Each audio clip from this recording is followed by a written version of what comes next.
익산 일빛교회 장권능 목사입니다. 네, 오늘 이처럼 8월 마지막 주 또 긴 장마와 폭염과 또 2차의 확산으로 인해서 온 나라가 어려워하고 또 마음들이 무겁고, 특별히 우리가 아시는 것처럼 가까운 광주 지역, 부산, 충청도, 경기도, 서울, 인천 지역은 이렇게 우리처럼 모여서 예배드리는 자체가 불가하고 인터넷으로 비대면으로 예배들을 드리고 있습니다. 어쨌든 우리 교회도 지금 이렇게 제가 실시간으로 보니까 여러분들이 인터넷으로 예배를 드리고 계시는데, 어느 현장에서 어떤 곳에서 예배를 드리든 간 하나님께서 우리의 예배를 기뻐 받으시고 이 땅의 아픔과 환난과 재앙이 해결되어서 하나님께 더 크게 영광 돌리는 우리 한반도 또 대한민국 우리 교회와 성도들이 되시기를 간절히 소망합니다. 자, 지난주에는 제가 이런 말씀을 드렸습니다. 예수님께서 십자가 지고 달려 죽으시기 직전에 제자들을 모아놓으시고 성찬 예식을 하면서 떡을 떼며 떡을 나누기 직전에 허리에다가 수건을 두르시고 제자들의 발을 씻겨주시면서 심지어 누구의 발까지? 가룟유다, 배신해서 예수님을 팔아먹을 가룟유다까지도 사랑함으로 그의 발을 씻어주셨다고 말씀을 드렸습니다. 오늘 설교 제목은 이게 말이 됩니까? 저 제목에 대해서 별로 중심을 많이 이렇게 주지 않는데, 여러분들이 그냥 마스크를 다 쓰셨지만은 마음으로라도 한번 따라해 보겠습니다.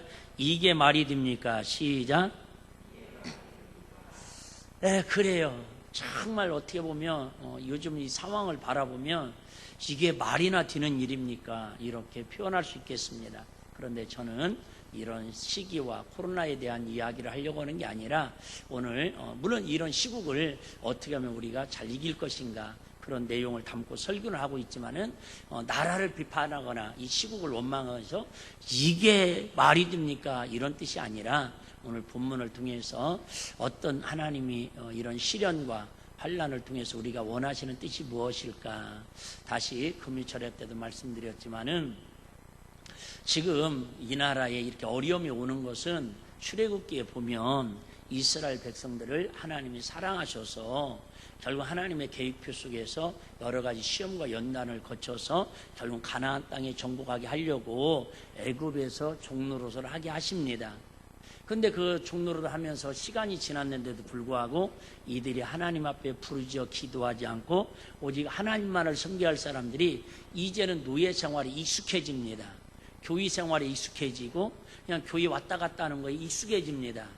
그러니까 하나님께서 억지로라도 이렇게 노예로 살면 안 되는데, 세상의 종으로, 육신의 종으로 살면 안 되는데, 그들의 마음을 돌이키게 하려고 여러 가지 고난과 환난과 역경을 통해서 어쩔 수 없이 하나님 앞에 부르짖어 기도하게 만듭니다.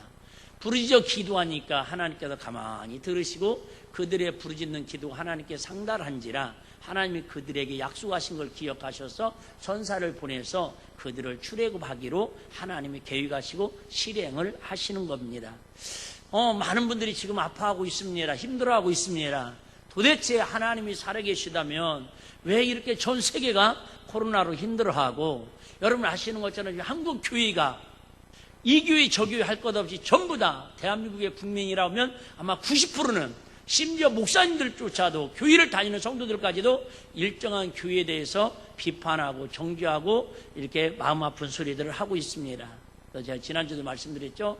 옳고 그름을 떠나서 이럴 때일수록 우리 서로 사랑으로, 원수까지도 사랑했던 예수님처럼 서로 사랑하는 게, 배려하는 게 하나님의 뜻일 것이다. 그래서 금요철회 때 내가 중요한 말씀 하나 드렸죠. 여러분, 물이 얼으면 뭐가 되고요? 얼음이 되고, 그 얼음이 녹으면 뭐가 된다고요? 물이 되는 것처럼, 여러분 좌파도 우파도 광복절에 광화문을 갔다 온 사람도 안 갔다 온 사람도, 의사들도 여러분 정부 지도자들도, 오늘도 시청에서 이렇게 왔다 가는 직원들도 다 대한민국을 사랑하고 다 대한민국을 아끼고 사랑하는 마음은 다 똑같다, 그 말입니다. 그런데 자기들이 갖고 있는 사상이 좀 다르다고, 이념이 좀 다르다고 해서 그들을 차갑게 얼음이라고 그래서 그 얼음을 녹일 수 있는 유일한 방법은 하나밖에 없습니다. 여러분, 얼음을 녹이는 방법도 딱 한 가지고요, 이 물도 얼음으로 만드는 방법도 딱 한 가지입니다. 그것은 뭐예요? 온도 차이 뿐입니다. 물이 근본적으로 다 똑같은 물이다, 그 말입니다. 그런데 물에다가 차가운 온도를 가하면 그게 바로 얼음이 되고, 차가운 냉각의 얼음도 따뜻한 온도만 가하면 물로 변하는 게 바로 성질입니다. 이 나라 이 민족의 모든 사람들은 좌파우파를 모든 사람을 떠나서 예수를 믿든 안 믿든 교회를 다니든 안 다니든 교회를 향해서 욕을 하든 안 하든 여러분 다 대한민국 국민입니다. 근데 그들의 마음이 차가워지면 얼음이 되는 거고, 그 차가워진 마음이 녹아지면 똑같이 물이 되는 거예요. 누구의 잘못도 누구의 원망도 대상이 아니다, 그 말입니다. 근데 저와 여러분들이 이럴 때에 우리 정말 믿음의 사람이라도, 정말 우리 이 시간에 나와서 기도하는 저와 여러분, 예배드리는 저와 여러분이라도 정말로 이 나라 이 민족을 다 얼음 같은, 얼어붙어 있는 소상공인들, 저 파업하고 있는 의사들, 확진자로 인해서 고통받는 가족들, 자가격리로만 지금 6만 명이 자가격리를 받고 있답니다. 가족들 중에서도. 그런 사람들까지도 다 주님의 사랑으로 우리 다른 건 할 수 없지만 따뜻한 마음으로 기도할 때에 이 나라의 얼어붙은 정치도 경제도 질병 문제도 따뜻하게 녹아내리는 따뜻물이 되어가지고 하나님을 자랑하는, 하나님의 사랑이 흘러넘치는 대한민국이 되고 전 세계가 될 줄로 믿습니다.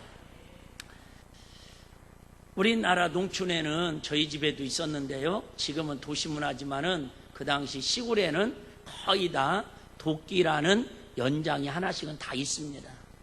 물론 지금도 시골에 가면 도끼가 있습니다. 도끼에는 아시는 것처럼 날은 쇳덩어리로 되어 있지만은 자루는 나무로 되어 있습니다. 요즘은 또 이렇게 말하면 무식한 목사더라고요. 제가 언젠가 한번 저기 대장간 같은 시골 장터에 가보니까 요즘 도끼는요 알루미늄으로 자루를 만들어가지고, 정영훈 집사님 알아들었어요? 나 이렇게 반응하는 사람이 좋더라고요. 내가 라디오 방송도 아닌데 누구하고 얘기하고 있나 그럴 때 당황스러워요. 그래서 알루미늄으로 이렇게 용접을 해가지고 아무리 도끼질해도 이게 도끼자루가 부서지거나 빠지지 않도록. 근데 우리도 어렸을 때 보면 그 어린 몸으로도 도끼질을 하면 제일로 힘든 게 뭐냐면, 도끼질 하는 것보다 더 힘든 건 이 도끼질을 좀 하다 보면요 날이요 뒤로 빠져요. 그러면 쐐기 나무를 가지고 박아가지고 또 막 흔들리지 않도록. 또 어떤 나무는요 그 도끼자루가 약해가지고 몇 번 하다 보면 도끼자루가 부러지는 경우도 있습니다. 어쨌든 이 도끼자루는 아무 자루나 나무로나 도끼자루로 쓰지 않습니다. 어느 날 할아버지께서 이 초등학교 손자하고 이야기를 합니다. 손자야, 오늘 할아버지가 도끼자루를 좀 하러 산에 가려고 그러는데 같이 가겠느냐? 그러니까 네, 할아버지 가겠습니다. 그래서 이제 도끼자루 할 만한 나무를 자르러 산에 올라갑니다. 얼마 올라가지 않아요. 산 중턱에 아주 곧게 뻗은 참나무가 있습니다. 그러니까 이 손자 녀석이, 할아버지 저기 도끼자루 하기 딱 좋은 나무가 있습니다. 저거 빨리 잘라다가 도끼자루를 만드시죠. 그랬더니 할아버지가 이렇게 쳐다보더니, 아니야, 저 나무로는 도끼자루를 만들면 안 돼. 좀 더 올라가 보자. 좀 더 올라가는데 또 정말 좋은 나무가 있습니다. 할아버지 저기 너무너무 좋은 나무가 있어요. 저걸로 도끼자루 하면 좋겠어요. 좋긴 하지만 조금 아닌 것 같다. 좀 더 올라가자. 그래서 막 빗달길로 해서 길도 없는 데로 해서 올라가서 거의 산 정상까지 올라갑니다. 거기에 갔더니 지금까지 본 나무보다는 그렇게 반듯하지도 않고 좋아 보지도 않는데, 그래도 거기에 참나무가 도끼자루 할 만한 나무가 있습니다. 할아버지가 그 나무를 보더니 이 나무를 잘라다가 도끼자루로 쓰자고 이야기를 합니다. 이때 손주 녀석이 잘라갖고 내려오면서 할아버지한테 원망 어린 불평을 합니다. 할아버지, 아니 아까 저 산 중턱에 있고 또 저기 있었던 계곡에 있었던 그 나무가 훨씬 더 곧고 더 좋은 나무 같은데 왜 이렇게 힘들게 산꼭대기까지 올라와가지고 그거보다도 더 약간은 안 좋아 보이는데 왜 이 나무를 잘라가지고 도끼자루를 하려고 내려가십니까? 그러니까 이 할아버지가 이렇게 대답을 하셨답니다. 비바람을 맞지 않고 자란 나무는 쓸모가 없단다. 같은 참나무라 해도 비바람을 많이 맞고 자란 나무라야 튼튼해서 아무리 도끼를 내리쳐도 부러지지 않는 것이다. 이것이 지혜로운 인생을 산 선조들이 터득한 지혜다, 그 말입니다. 똑같은 도끼자루 나무라도 평지에 자란 나무하고 산 중턱에 자란 나무하고 그 삽복대기에서 비바람을 몰아치고 그 추위와 싸우고 그 역경과 고난을 이긴 그 나무하고는 똑같은 참나무지만은 강도나 재질이 다르더라, 그 말이에요. 저는 이런 생각을 해봅니다. 하나님께서, 사랑 많은 하나님께서 가룟유다까지도 용서하시고 한 사람도 빠짐없이 온 인류가 다 구원받기를 기다리시는 하나님께서 왜 이렇게 코로나로 인해서 한국교회가 그라이도 욕먹고 그라이도 가만 놔둬도 힘든데 왜 이렇게 한국교회를 하나님께서 힘들게 하실까? 왜 이렇게 큰 환난과 시험과 연난 속에 용광로 속에 하나님이 한국교회를 집어넣어가지고 예배 한 번도 제대로 못 드리고 이렇게 안타깝게 많은 분들이 아파하고 힘들어할까? 저도 많은 기도를 해봅니다. 많이 하나님 앞에 부르짖어 봅니다. 하나님이 들려주신 말씀은 오늘 야고보서 이런 말씀이에요. 오해하지 마 들으시기를 바랍니다. 오늘 설교는 제목이 뭐라고요? 이게 말이 됩니까? 지금 목사님 설교 그게 말이 됩니까? 지금 그런 각오로 제가 설교를 오늘 할 겁니다. 그게 말이나 되는 얘기입니까, 목사님? 목사님 하는 설교가 그게 말이라고 합니까? 지금 말씀지라고 하시는 겁니까? 왜 하나님은 이처럼 힘든, 그라니도 힘든데 특별히 우리 한국교회가 이처럼 정말 수렁 구덩텅이로 밀어넣어가지고 어디 가서 교회라는 말도 못하고 오늘도 아마 여러분들 교회 간다고 얘기하면 누가 물어보면 말하기도 정말로 거북할 정도로 그런 용기를 가지고 나온 거 아닙니까? 좀 전에도 어떤 분이 페이스북에다가 카톡에다가 글을 올려놨더라고요. 그 지역에서는 예배 못 드려서 개척교회라서 인터넷 실시간 예배 드릴 만한 그런 장비와 인원도 안 돼가지고 목사님하고 사모님하고 둘이 앉아서 가만히 그저 빈 예배당에 앉아있다 보니까는 참 눈물이 저절로 나온다고. 왜 이렇게 예배하고 싶은데, 왜 이렇게 하나님께 예배 드리고 싶은데 그 어렵지도 않은 예배를 이렇게 못 드리게 하실까? 왜 이런 많은 시험과 환난과 연난을 통해서 하나님 우리를 힘들게 하실까? 다시 얘기할게요. 여러분, 교회의 본질을 우리는 다시 한번 알아야 합니다. 교회의 본질은 두 가지입니다. 크게는 첫 번째는 날마다 구원받는 수가 늘어나는 그런 하나님의 공동체가 교회의 사명입니다. 할렐루야. 첫 번째는 예수 믿는 사람이 많아질 수 있도록 부흥하고 성장하는 교회가 구원받는 수가 늘어나는 게 교회의 목적입니다. 두 번째는 이 얘기 하려고 그러는 거예요. 왜 이렇게 많은 시험과 연난을 통해서 하려고 하는 하나님 계획표가 뭘까? 그것은 여러분 오해하지만 들으세요. 이 어려운 때에 알곡과 쭉정이를 구별하려고 그러신다라는 거예요. 제가 개척을 하고 하나님 우리 일빛교회는 어떤 교회 되었으면 좋겠습니까? 기도하다가 일어나라 빛을 발하라 당연한 거지만 그래서 하나님 우리 일빛교회는 어떤 교회를 만들어 갔으면 좋을까요?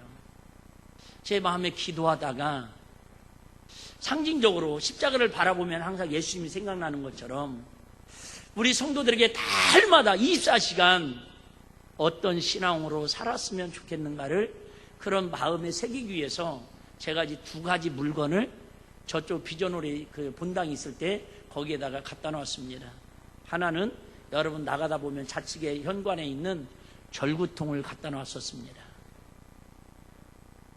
절구통의 의미는 절구통 아시죠? 찢는 거.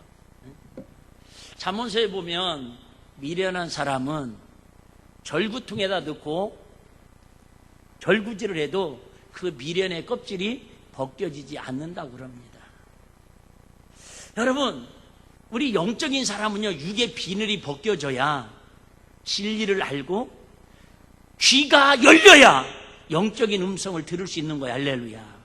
세상의 비늘이 벗겨지지 않으면 세상의 미련한 아집과 고집이 벗겨지지 않으면 절대 교회 왔다 한들 영적 생활, 은혜 생활을 할 수 없다 그 말입니다.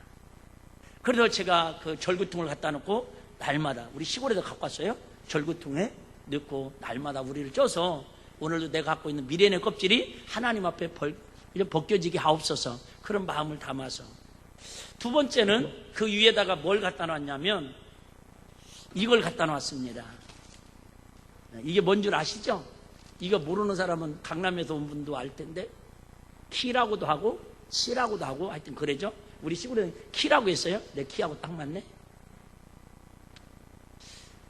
이걸 갖다가 거기에다 올려놨습니다. 마태복음 3장 12절.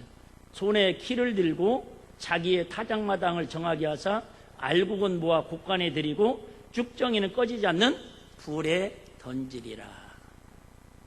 예수님이 이 땅에 오신 목적, 이 교회를 통해서 마지막 시험과 환난과 연단을 통해서 주님이 하시기도 하는 계획은 뭐냐면, 알곡과 쭉정이를 모아가지고 알곡은 하나님 곳간에 들이시고 쭉정이는 바깥 버려서 지옥불에 집어 던지겠다라는 거예요. 여러분, 우리 다 아는 것처럼 마지막 우리의 소망은 뭔 줄 아세요? 예수님이 짠하고 호령 나팔소리와 함께 천사들과 함께 공중에 재림하시는 거예요. 그럼 우리는 그때 할렐루야 준비된 신부로 공중에서 예수님의 신부로 맞이해서 혼인잔치에 참여하는 겁니다. 할렐루야. 그런데 혼인잔치에 참여하는 사람은 교회 다닌다고 참여하는 게 아니라, 목사 장로라고 참여하는 게 아니라, 무슨 신앙? 알곡신앙, 성령으로 기름을 준비한 신앙, 슬기로운 신부처럼 신부단장 한 사람만 예수님을 맞이할 수 있다는 거예요. 할렐루야. 이 어려움을 통해서, 이 시험을 통해서 우리 주님이 원하시는 게 뭐라고요? 알곡과 쭉정이를 구분하려고 한다, 그 말이에요. 그래서 요즘은 이렇게 설교를 안 하는데, 하루는 어떤 권사님이 시험 들었대요. 그래서 집에 갔어요. 권사님, 왜 시험 들어? 시험 들면 안 되지. 그랬더니, 하여튼 그러면요, 내가 목사님 이렇게 찾아오기까지 했으니까 교회를 나가주긴 하는데요. 교회를 나가주긴 하는데요, 한 가지 부탁이 있습니다. 뭐예요? 다 들어드릴게요. 교회에 그 키 좀 치우라는 거예요. 그거 왜요? 그랬더니 새벽마다 나와서 이걸 쳐다보면 설교 안 해도, 혹시 내가 쭉정이라는 얘기인가? 아니, 내가 언제 당신한테 쭉정이라고 그랬어? 설령 쭉정이라도 알곡신앙으로 우리 바꿔가자는 거죠. 할렐루야. 아니, 거울을 보면 더러운 거 닦을 생각을 해야지, 거울을 보고 더럽다고 거울을 깨는 사람이 어디 있어요? 야, 내가 이거 좀 너무 좀 명언을 하고 있어 놀래고 있는데 안 놀래신 애들? 키를 볼 때마다, 그래, 혹시 나는 두렵고 떨리는 마음으로 나는 쭉정이는 아닌가, 나는 가라지는 아닌가? 설령 그렇다면 하나님 앞에 더 가까이. 아멘. 하나님 앞에 더 가까이. 여러분, 키 아시죠? 해보신 분 손 들어보실래요? 키질을 이렇게 합니다. 이렇게 하면 이게 별거 아닌 걸 까부른다고 그래. 까부른다고 이렇게. 까불지 마. 그게 아니라 말이 안 되네. 까부르면요, 신격의 알곡은 안으로 들어와요. 근데 가라지나 쭉정이나 이건 다른 거, 나쁜 것들은요, 바깥으로 나갑니다. 그러면 마지막 어머니 이렇게 탁 하면요, 싹 떨어져요. 그럼 알곡은 모아가지고 말 그대로 밥을 하고 깨는 깨대로 쓰고 그러는 거예요. 여러분, 자꾸 시험이에요. 이게 시험. 까불러. 지금 코로나를 통해서 여러 가지, 그저 교계 여러 가지 말들을 통해 까불어요. 근데 누가 까부르는 줄 아세요? 여러분, 대통령이 까부르는 게 아니고, 국무총리가 까부르는 게 아니고, 여러분 안 믿는 사람이 까부르는 게 아니라, 영적으로 보니까 다 마귀의 사단의 역사라는 거 이해되시면 아멘. 다 까부르는데요, 진짜 알곡들은 어떻게 온다고요? 까부르면 까부를수록 엄마 품으로 돌아온 아이처럼 알곡은 하나님 품으로 돌아온다, 그 말이에요. 근데 쭉정이는 바깥으로 휙 나가려가지고 결국은, 그죠? 분불 때는, 모기양 때는 그 잿불로 사라진다, 그 말이에요. 그나마 그건 다행인데, 성경이 지금 뭐예요? 꺼지지 않는 불에 들어가리라. 지옥에 집어 던지겠다, 그 얘기거든요. 왜 하나님이 이렇게 우리에게 큰 시험을 주실까? 지금 저 키에 있는 알곡들은요, 지금 그저 그저 까부를 때마다 얼마나 힘들겠어요. 근데 정신 바짝 차리겠죠. 인격이 있다면. 맞아, 내가 조금만 바깥으로 나가면 푹 불러 날아갈 수도 있고, 아니면 이 안쪽으로 조금만 들어오면 안전지대에 올 수도 있고. 근데 여러분 아시죠? 가룟 유다까지도 끝까지 사랑하신 것처럼 이 세상에 여러분, 주님 오는 그날까지, 내 생명이 끝날 때까지 쭉정이 그저 가라지는 없어요. 다 주님은 마지막 숨지는 오른편 강도처럼 끝까지라도 주님 앞에 온전히 돌아오면 알곡으로 삼아주시겠다, 그 얘기. 할렐루야. 여러분 오해하지 마세요. 그래서 내가 이 키를 그래서 치웠어요. 창고에다 집어 넣어놨다가 오늘 일부 때 갑자기 설교하다 생각나서 바로 현장에서 꺼내가지고 설교하고 지금 갖고 온 거거든요. 여러분, 이게 말이 됩니까? 말입니다. 아니, 말씀입니다. 여러분, 분명히 이 코로나를 통해서 하나님 바깥으로 튕겨져 나가는 가라지도 있을 거예요. 교회가 이렇게 욕먹으면서 덕이 안 된다고, 그래, 나는 교역은 안 맞는가 봐, 나는 그래 차라리 옛날로 돌아가야지, 아마 그렇게 가는 사람도 없지 않아 있을 수 있을 거예요. 근데 대부분의 지금 한국교회 모든 목회자들과 성도들은요, 이런 어려움이 오면 올수록 마음은 그죠?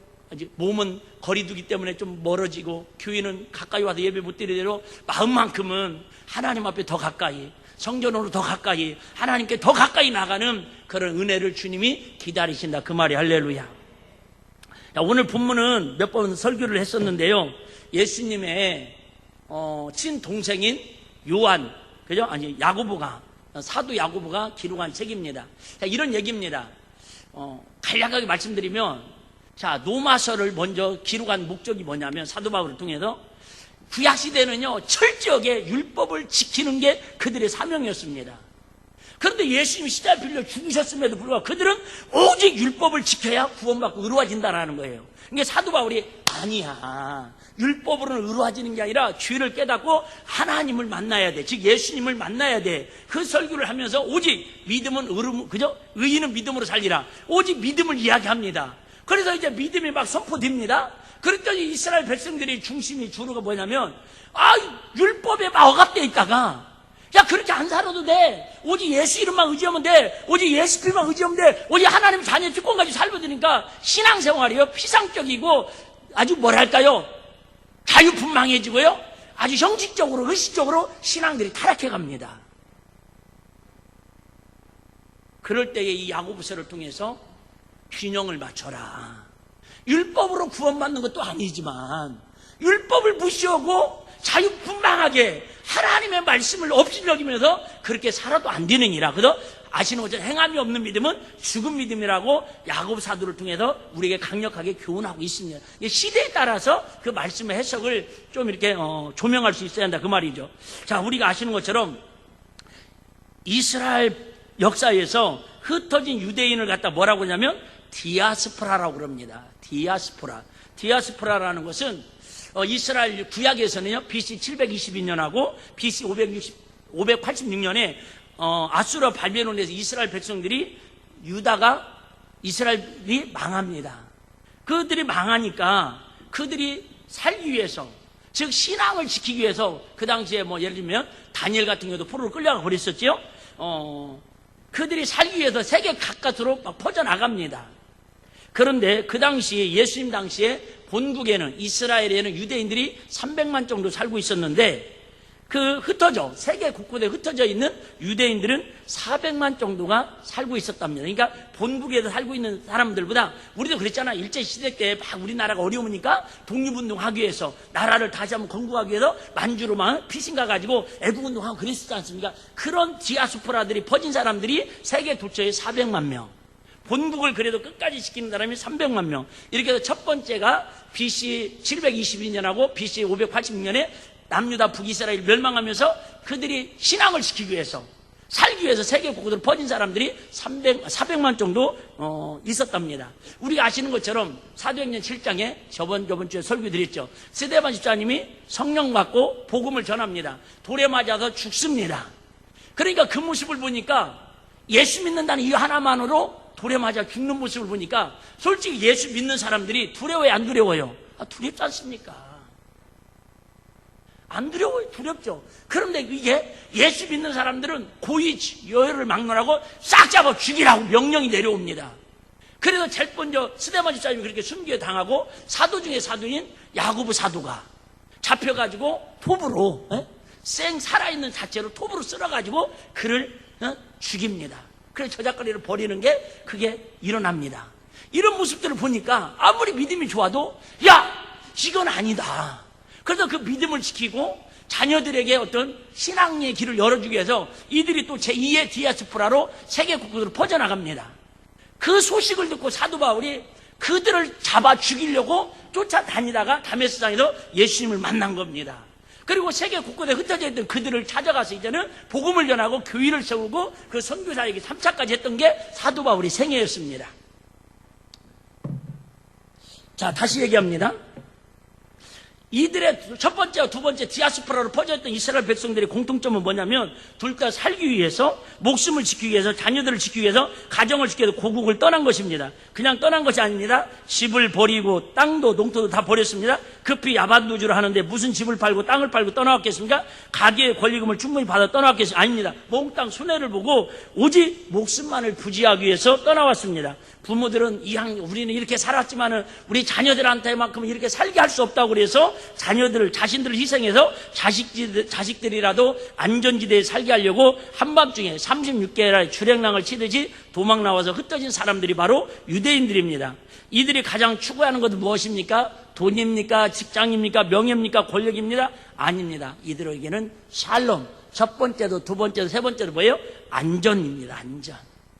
그냥 편안한 거예요. 오늘의 생명을 위협받지 않고 하나님을 찬양하는 거고 하나님께 예배 드리는 겁니다. 어찌하면 안전히 살아나기 위해서 성도 바꿨을 것이고 이름도 바꾸고 심지어 요즘으로 하면 유문까지도 말투까지도 바꾸고 꽁꽁 살고 그렇게 숨어서 살 수밖에 없는 처지와 상황이었습니다. 그런데 이렇게 지금 신앙을 지키고 생명을 보존하기 위해서 세계 곳곳으로 흩어져 있는 그 유대인들에게 보낸 편지가 오늘 야고보서다. 그 말이 1절에 보면, 자, 야고보서 한번 1절 제가 읽어드릴게요. 하나님과 주 예수 그리스도의 종 야고보는 흩어져 있는 12지파에게 이해되죠? 이렇게 다 흩어져 있어요. 얼마나 힘들어 일해야 할 거 아니에요. 사랑하는 성도 여러분, 얼마나 신앙의 지주를 지키기 위해서, 믿음으로 살기 위해서, 세계 도처에 서 집도 없이 땅도 없이 이렇게 자식들의 안전을 위해서, 신앙을 위해서 흩어져 얼마나 수고가 많습니까? 조금만 기다리세요. 이 또한 지나가리라. 가을이 되면 회복될 겁니다. 하나님이 함께 할 겁니다. 막 이렇게 위로 편지를 드려야 받지요. 근데 뭐라고 얘기합니까? 2절. 자, 뭐라고 얘기합니까? 한번 읽어보실래요? 자, 같이 한번 봅니다. 시작. 내 형제들아, 너희가 여러 가지 시험을 만나거든 온전히 기쁘게 여기라. 이게 오늘의 설교 제목입니다. 이게 말입니까? 지금 이게 지금 사도로서 주의 종으로 할 말이냐 그 말입니다. 요즘으로 보는 이런 얘기예요. 여러분 힘들죠? 어렵죠? 너무너무 먹고 살기 힘들죠? 코로나 때문에 불안하고 두렵고 떨었죠? 그렇지만 더 큰 시험을 만나지라도 하나님께 예배하는 일에 온전히 기뻐하고 즐거워하십시오. 이런 얘기거든요. 여러분들은 그래도 아멘 하는 사람이라도 있잖아요. 근데 만약에 이게 그죠? 어디야? KBS는 MBC는 뭐 YTN인가 이런 연합뉴스에 이게 만약에 제가 설교가 나간다고 생각을 해봐요. 모르긴 몰라도 아마 우리 교인은 그죠? 이게 말이 되냐 그 말이에요. 너희가 여러 가지 시험을 만나거든 온전히 뭐하라? 기쁘게 여기라. 왜요? 그 시험을 통해서 여러 가지 시험을 통해서 얘기했죠. 오늘 도끼자루만 생각하면 딱 오늘 말씀 이해할 것 같아요. 똑같은 도끼자루인데 미루나무나 푸푸르나무로 뽑은 도끼자루는요 겉으로는 멀쩡할지 모르지만 3번 4번 도끼질하면 부러집니다. 여러분 정말 고난 없이 환난 없이 어려움 없이 자란 그런 신앙은요 태풍 한번 오면 쓰러지면 일어날 수가 없어요. 그런데 모진 고통을 당하고 어려움을 겪고 그저 환난을 당하고 시험을 당하고 그거 이긴 사람은요 어떤 역경과 환난 속에서도요 알곡 신앙으로 하나님 앞에 굳은 신앙으로 주님 앞에 끝까지 순종하는 승리하는 신앙으로 무장할 수 있더라 그 말이 할렐루야.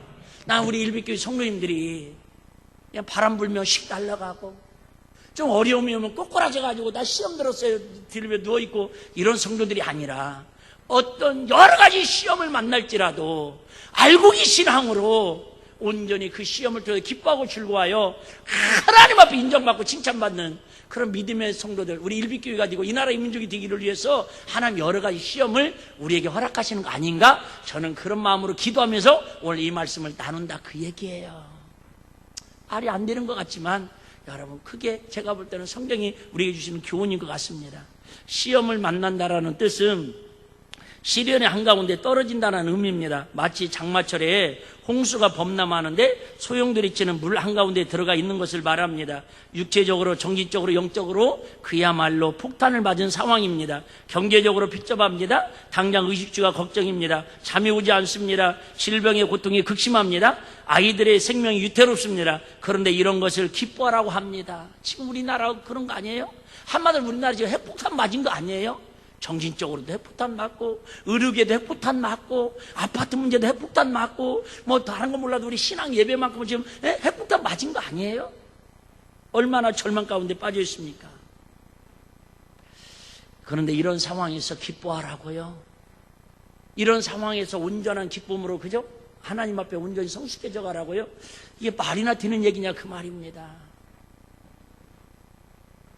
로마의 위대한 웅변가요, 정치가요, 철학자였던 키케로는 고난이 크면 클수록 그 영광도 크다고 전쟁에 나가는 군인들을 선동했습니다.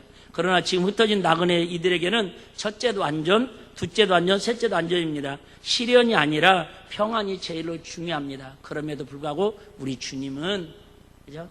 너희가 여러 가지 시험을 만나거든 뭐하라? 기뻐하고 즐거워하라. 왜 그럴까요? 3절 보겠습니다. 왜 그럴까요? 이는 너희의 뭐를? 시련이 인내를 만들어내는 줄 너희가 알미라. 요즘 그런 말이 유행하지요. 강자가 아니라 끝까지 버티는 자가 강자다. 어떻게 보면 지금 그 상황에 돌입한 것 같아요.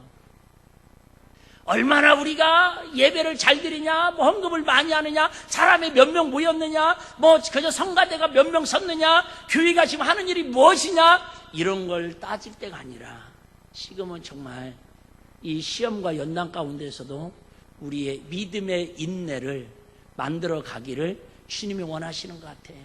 우리 인생을 살면서, 신앙생활하면서 가장 큰 덕목 중에 하나가 뭐라고요? 인내. 제가 말씀드리죠. 사물인자 셋이면 살인도 면한다고. 저도 강단에 서서 할 얘기 많아요. 그런데 주님이 자꾸 감동을 주기를 말씀드렸잖아요. 너는 얼음이면서 너는 얼음 아니냐. 얼음이 여러분, 자꾸 얼음한테 얘기하면요, 여러분 얼음은 절대 하나 될 수 없어요. 녹아야 하나 되는 거지. 자꾸 정죄하고 판단하고 그러면요, 절대 하나님의 뜻을 이 땅에 이룰 수 없다라는 거예요.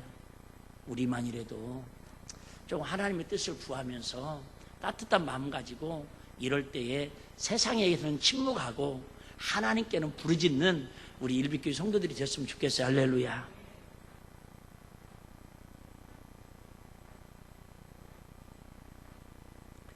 이런 믿음의 여러 가지 시험을 만나면 인생에도 마찬가지예요. 몇 가지 유형으로 나타난다고 그럽니다. 첫 번째는 이렇게 어려움이 오고 시험이 오면 한번 여러분 생각해봐요. 나는 어떤 형인가? 첫 번째는 회피형입니다. 어려움이 오면 그저 시련을 그냥 피해보려고 합니다. 그냥 싫은 소리 듣기 싫으니까 그냥 부딪히지 않고 피해버립니다. 그래요. 교회 가도 그냥 말 듣고, 직장에도 이렇게 저렇게 말 듣고, 막 확진판 좀 받으러 좀 보여줘. 그냥 귀찮으니까 그냥 그저 예배 피해버려. 회피형이 주로 많습니다. 사업 문제도 마찬가지고, 가정 문제도 마찬가지입니다. 두 번째는 원망형들이 있습니다. 원망형. 어떤 문제, 어려움이 생기면 막 원망합니다. 책임을 다 다른 사람한테 돌립니다. 그래서 막 하나님도 원망하고, 이웃도 원망하고, 남편도 원망하고, 아내도 원망하고, 심지어 누구까지도 원망해. 막 목사님까지도 원망합니다. 여러분, 목사님한테 원망할 건 없죠. 어쨌든 여러분, 이게 원망형이 있어요. 세 번째는 비관형이 있습니다. 막 어려운 일이 생기고 시험이 오면 어쩌을까 막 절망하고요, 자포자기하고요, 모 시장님처럼 그냥 가버립니다. 이게 비관형들이 있어요. 그 다음에 낙관형이 있습니다. 낙관형. 이런 사람은요, 시련이 오면 오히려 기뻐하고 즐거워합니다. 왜요? 제가 항상 말씀드렸죠. 여러분, 그 시련의 너머에는, 시험의 너머에는 하나님이 보이지 않는 포장을 통해서, 그죠? 시련을 포장해서 하나님이 예비하신 복이 있다고. 할렐루야. 근데 우리는 그 포장지만 보고 놀라는 거야. 여러분, 이 코로나는 어떻게 보면 영적인 지금 포장지예요. 이 대한민국을 하나님이 사랑하셔서 얼마나 믿음의 사람들이 이때 알국신앙으로 깨어나기를 원하는지, 하나님 앞에 더 믿음으로 부르짖어 기도하기를 원하는지 포장지를 지금 한 것뿐이에요. 이 포장지만 벗기면 그 안에는요, 하나님이 예비하신, 눈으로 본 적도 없고 귀를 들으면 마음으로 생각이 못하면 그 복으로 하나님이 우리를 위해서 예비한 줄로 믿습니다. 저는 분명한 것은 이 코로나를 통해서 한국교회가 막 숫자적으로는 그렇게 성장을 부흥하지 못할지는 모르지만은 영적으로만큼은 단단해지고요, 완숙해지고요, 성숙해지고요, 제자다운 제자들이 더 하나님 앞에 뭉쳐지고 세워지는 역사가 일어날 줄 확신합니다. 할렐루야. 왜요? 분명히 까부르면 얘기했죠? 20%는 교회를 다시 돌아오지 않을 수도 있습니다. 근데 그 20%가 떨어져 나가더라도 80%가요, 이전보다 더 20%를 감당할 수 있는 200% 강력한 영적인 권사들과 영적인 용사들로 무장시킬 수 있다. 그 얘기입니다. 또 이렇게 설교했다고, 아이고, 나는 인터넷 예배드리니까 20% 떨어져 나간 사람이니까 그래야 이번 기회에 그냥 때려치자. 어떻게 생각을 해요? 그렇게 생각을 해요? 그게 말이 됩니까, 지금? 그렇게 생각하는 게 말이 됩니까, 여러분?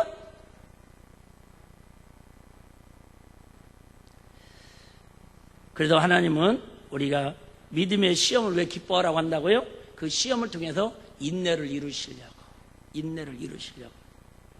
우리 베드로전서 1장 7절 한번 보실까요? 베드로전서 1장 7절. 우리 같이 한 목소리를 봅니다. 두 분이 눈을 감고 있는데요. 이 정도는 말씀을 암송한다고 해서 감고 있는 것 같아요. 일어나서 시켜보고 싶으네요. 자, 시작. 너희 믿음의 시련이 불로 연단하여도 없어질 금보다 더 귀하여 예수 그리스도에 나타나실 때에 칭찬과 영광과 존귀를 그래하라고. 우리에게 하나님이 이처럼 여러 가지 시험을 주는 것은 우리를 힘들게 하고 어렵게 하고 교회를 무너뜨리려고 하는 게 아니라, 이런 알국과 축정의 이런 과정을 통해서 예수님 나타나실 때 뭐하고? 칭찬과 영광과 존귀를 얻게 하려 하십니다. 그 말이 할렐루야. 마태복음 5장 48절 한번 보겠습니다. 마태복음 5장 48절. 5장에서 7장은 산상수훈인데요, 이 산상수훈을 한마디로 요약하면 이 말씀 같습니다. 그러므로 하늘에 계신 너희 아버지의 온전하신 것 같이 너희도 뭐하라? 온전하라. 온전하다는 말은 뭐예요? 성숙이라는 단어입니다.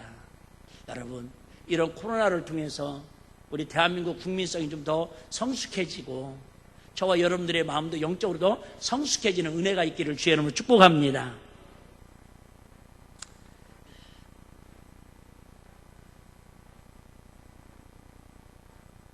어떤 부자가 죽었답니다. 그래서 아들이 아버지를 위해서 유명한 작가를 찾아가 가지고 묘비명을 멋있게 하나 써달라고 부탁을 합니다. 그러니까 이 묘비명을 쓰는 작가가, 그럼 아버지는 어떤 사람이셨습니까? 물어보니까 아무리 생각해도, 아들들이 생각해 보니까 아버지가 어떤 사람이라고 딱히 얘기할 만한 게 없습니다. 그러다가 그냥 딱 생각난 게, 우리 아버지는 아주 욕심이 많은 사람이었습니다. 이렇게 얘기를 했어요. 평생 돈 모으는 일에 욕심 부리고 살았다, 그 말이죠. 그것도 멋있는 인생 아닙니까? 열심히 산 거죠.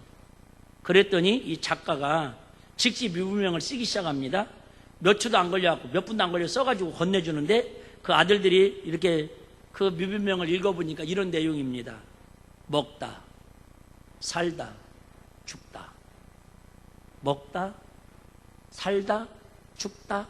그게 묘비명에 쓴 묘비명이었다라는 거예요. 우리는 실수한도 먹기 위해서 살고 살기 위해서 몸부림치다가 죽는 인생이 아니라, 정말로 이런 어려움을 통해서도 우리 일비교회 성도님들은, 대한민국의 크리스찬들은 그래도 하나님의 성품을 온전히 닮으려고 몸부림치다가 여기에 묻힌 사람이라고, 그래도 그렇게 기억되는 우리 성도들이 있으면 좋겠다, 그 얘기. 할렐루야. 얼마나 많이 성장하는 게 중요한 게 아니라 얼마나 많이 완숙, 그죠? 성숙해지느냐가 중요하다, 그 말입니다. 한번 따라하고 정리하고 마치겠습니다. 성도는 여러 가지 시험을 기뻐해야 합니다. 시작. 성도는 여러 가지 시험을 기뻐해야 합니다. 그럼 여러분 속으로 그래야죠. 이게 말입니까? 지금 말이나 되는 소리입니까? 네. 하나님의 말씀이에요. 하나님의 말씀은 우리 머리로는 이해되지 않지만 그 하나님의 계획에는요, 우리가 이해되지 않는 그 너머에 하나님이 숨겨놓은 비밀이 있다고. 할렐루야. 많은 시련이 없이 강인한 믿음이나 훌륭한 인격이 만들어지지 않습니다. 시련이 인내를 만들어냅니다. 이것은 진리입니다. 인내를 온전히 이루라. 이는 너희를 온전하고 구비하여 조금도 부족함이 없게 함이라. 구비한다는 말은 완전 무장이라는 뜻입니다. 능숙해진다는 말입니다. 인생을 살아가는데 어떤 것도 문제가 되지 않습니다. 이런 사람이 성공하는 인생, 행복한 인생을 살 수가 있습니다. 사람의 관계도 능숙해지고 인생살이도 능숙해지고 신앙생활도 능숙해집니다. 그러면 그것이 만사형통입니다. 이렇게 능숙해지는 것은 시련을 통해서 옵니다. 이 시련이 올 때 우리는 기뻐하기 위해서 지혜의 원천이 되시는 하나님 앞에 간절히 지혜를 구해야 할 줄로 믿습니다. 우리 이런 시련을 그냥 능숙해지는 거예요. 이보다 더 앞으로 미리 말씀드리지만 이 코로나 언젠가는 해결됩니다. 감기, 독감처럼 언젠가는 백신 나오고 치료제 나오면 그냥 이제 일상 우리 친구처럼 지낼 수밖에 없을 겁니다. 근데 분명한 것은 이거 지나가면 더 큰 여우 피했더니 호랑이 온다고요. 그때 더 큰 시험 연단 올 수 있습니다. 근데 이런 자꾸 이런 시험 중에도 기뻐하고 즐거워하고 이기는 게 능숙해지면요, 여러분 더 큰 시험이 와도 그때도 이겼는데 뭐. 여러분, 군대에서 제일 힘든 훈련 중에 하나가 뭐냐면 유격훈련이라는 겁니다. 유격훈련. 대아리에서는 유격훈련. 그 유격훈련하면요 진짜 힘듭니다. 근데 그걸 하는 이유가 뭐냐면 그거 하고 나면 사회생활 하면서 웬만한 힘든 일이 생겨도 야, 내가 유격도 이겨냈는데. 응? 저는 여산에서 6개월 훈련 받았거든요. 127명이 받았는데 127명 똑같은 우리 동기들이 하는 얘기가 수료식 오는 날 내가 여산 땅 쪽에는 내가 소변도 안 본다고 그럽니다. 네? 얼마나 지긋지긋한지. 네?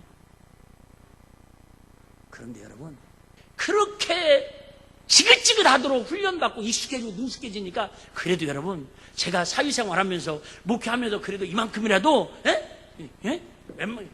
내 성격 같았으면요, 난 여러분들이 지나가는 소리 그냥 한마디였어도요, 난 3일 동안 금식하고요, 어쩌을까 나 같은 죽어야 되나 이럴 스타일이라니까.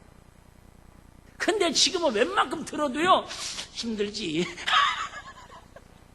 여러분, 우리 어떤 상황에서도 깡으로 버티자는 게 아니라 주님 주시는 믿음으로, 주님 주시는 소망을 가지고 인내함으로 익숙해지면 어떤 환난과 더 큰 위험 속에서도 고난이 크면 영광도 크다고, 그 고난을 통해서 누릴 수 있는 하나님의 영광을 바라보면서 이 어려운 시기를 기도함으로 따뜻한 사랑의 온도로 얼어있는 이 나라 이민족까지도 녹일 수 있는 사랑의 온도계가 되는 저와 여러분들이 되시기를 주의 이름으로 축복합니다.